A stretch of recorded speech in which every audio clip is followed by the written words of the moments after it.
with some OC quote-unquote redesigns, may I introduce you to a couple of adorable OCs that I've been blessed with. Just to be clear, all of these redesigned OCs are commissions. Many people contacted me to design and redesign their pony OCs. I did not randomly select people's OCs to redesign. One day it might happen, but that's pretty far in the future. Anyway, on to the haunts. Just a little tempting offer here too. I will be sprinkling some art tips and tricks I use throughout this video, so stick through it to find out some cool skills I've discovered after drawing horses for so long. Should I make a tutorial video?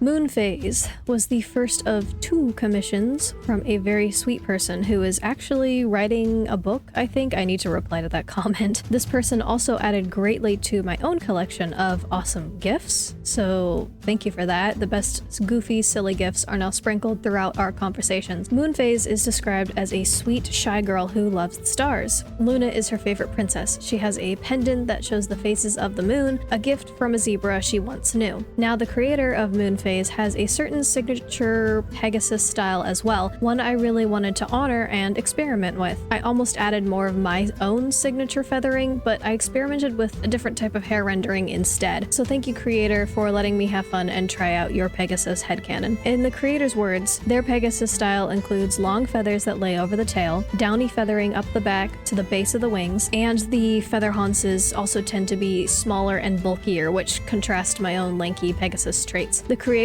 also requested an elegant shy pose that showed off Moon Phase's feathers, something I was all too happy to do. Look at how pretty the fade and the star-like spots are. It's like dusk in a fantasy realm, literally so cool. I get to work with this. You guys, I get to work with that. Oh, what have we here? An unsolicited art tip, that's what. Notice how I blotched in Moon Phase's general body shapes and pose with a large brush, trimming and erasing as I refine it. I keep the wings and the hair and body on separate layers, moving them around and warping them until they look right. If you hear my chair squeaking, by the way, I'm sorry. I don't know why it's so squeaky today. Then I added some thick, messy defining lines, adding details like the eye, the mouth, the feather, the layers, the hair layers, etc. Then I slapped down all the colors I'm going to be using on this project, just to have a messy idea of what the final drawing will look like. This is the sketch I will watermark and send over for approval before I carry on to serious line art and more precise colors. This makes things easier to change and edit, gives my commissioner an idea of what to expect when I'm done. I may refine this process later just to be mindful of potential thieves, and I'm not saying to do this in your own commissions or anything, but this is just a drawing process that I use for nearly all my arts now, and it is super helpful. Alright, enough tips until we get to the next haunts. Here is Moon Phase. She honestly embodied Princess very well. I'm a huge fan of her colors, and this was also the first time I've ever tried this particular pose, and it turned out quite nice. Oh, and I really enjoyed getting to know what other headcanons for Pegasi and unicorns are. It keeps my mind open, and learning lets me experiment with other styles, anatomy, ideas, so thank you to Moon Phase's creator. This next haunts is actually theirs as well, and I had so much fun with her too.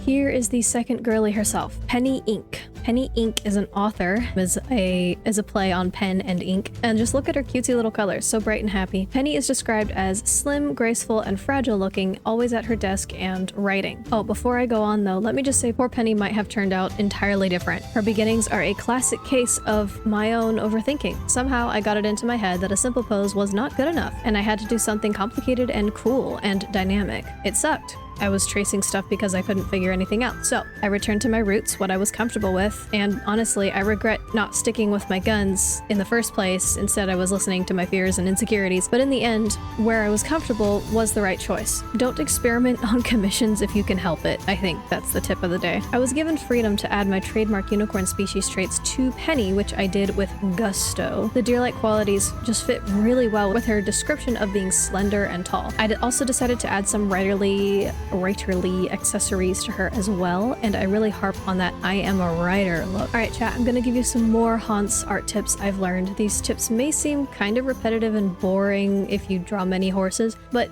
they honestly really can enhance flat colors, especially pastel flat colors. They also kind of trick the eye, making it seem like more shading was applied when really it's just a multiply layer and an add or color dodge glow layer in Procreate. Anyway, tip. You can actually see these tricks really well on Penny Ink. 1. Always place your hair layer on top of the other color layers if you work in chunked layers like that. This allows you to add little wispy flyaways that won't vanish behind your body color layer. After doing your flat colors for both body and hair, add a layer above and make it inherit the alpha of the below layer. It's also called a clipping mask. Set that layer to multiply, be it on your hair or your pony. Select the same color as the body or the hair, and do a gentle spray paint or airbrush over the topmost parts of the hair and the body, the mane and tail and the body. I feel like it really makes the haunts seem rotund, and it adds some depth to the hair. Adjust the opacity to your liking. Create another layer, by the way, either on top or below your multiply layer. Clip it or inherit the alpha to the body and hair, and set it to add or color dodge or whatever the shiny layer name in your particular art program is. Brush a soft amount of, again, the same colors as your haunts, body or hair, to the underbelly now and to the tips of the mane or the tail. This makes the hair almost seem to thin out near the ends a little bit. It adds an ethereal glow, and it makes the belly of your haunts look a little lighter, and again adds a bit of realism and complexity to your haunts coat. This is not what I did to Penny Ink here in the belly, but I did do it on Moon Phase, and again adjust the opacity to your liking. Now here's the gorgeous gal in all her beauty. She looks so calm and just very happy here. I'm so infinitely thankful that I went with a simpler pose. Her creator also noticed that I kept her short hairstyle. It's honestly such a cute, recognizable look for her, and I tend to think that many busy writers don't want to have to deal with long hair either, so it fits. Oh, and if you'll notice as well, her hair is chopped and very straight, as I just mentioned. I kept the same look for her tail and for her little ankle tufts as well. If you're chopping and keeping a bob, why not trim up the ankle tufts to match? Keeps them neat, out of the way, easy to keep clean. Thank you once more, creator of Moon Phase and Penny Ink, and let's move on to my first ever bat pony. Bat pony time. Yes, I did in fact trace a base from an image I found on Google. It was watermarked by Livid Creativity, and it's been helping me figure out a lot of winged horse poses so much lately, so thank you to them. I did change up the pose a little bit to make it my own, but to get the general shapes and positions and stuff, I did in fact trace at first. Now, this is Eclipse Lunar Moon. She is a bat pony, as we can see, and look at these beautiful moonlight patterns on her. She is, I think, part of a person's OC group of ponies, like a private main or something. It's been a while since I've seen the chats. Now, I love me a dark pony. I love me a dark pony design, and especially if it has a few colorful bits to kind of stand out and pop against the coat. She's got this gorgeous dark body and jagged moon patterns with literal shooting star marks across her body. Her eye stands out super well against the dark base too, and I love how simple and recognizable she is, and dramatic. Look at this dramatic diva. It's also been a hot minute since I have drawn flared dragon wings. Oh my gosh, my voice is cracking. So this was a nice break from all the feathering. I got to add veins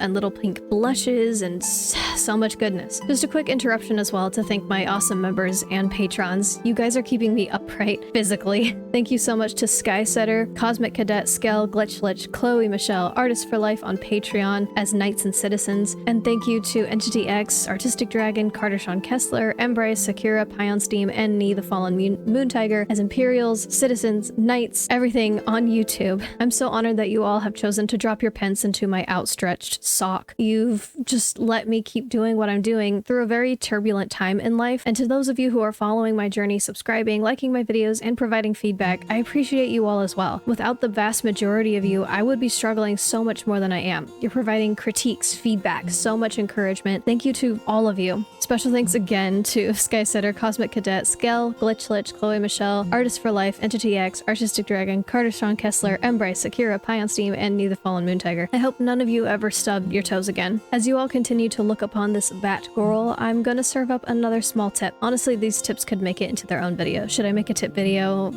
I don't know. Let me know in the comments. Also subscribe. Also, I see you drawing right now. Line art, the bane of so many. Here is something I have learned, and hopefully maybe something I will repeat in a proper video. It's okay to have wobbly lines. If you're like me and you hate wobbly lines, change your brush stabilization. In Procreate, I don't know what it's called elsewhere. Use sweeping strokes if you can. Confident strokes exude confidence, and it's so much easier to make something look curved or solid or flowy with long, bold pen strokes. To add depth, and before coloring, go around your drawing and erase any lines that seem to go through each other, like if the ends of the lines are poking through, kind of like making a T. I don't know the right term for it, so here's an example. These lines make your drawings look unfinished and a bit unprofessional, in my opinion. Now, as you are erasing those little intersections, anywhere that a line vanishes behind another line or intersections, intersects, thicken the end of the line that vanishes behind the other. This adds depth and weight to the lines, and it really draws the whole piece together. I get it. Also thicken the curves of the lines. It just brings everything together. I think I have a before and after somewhere, but I can't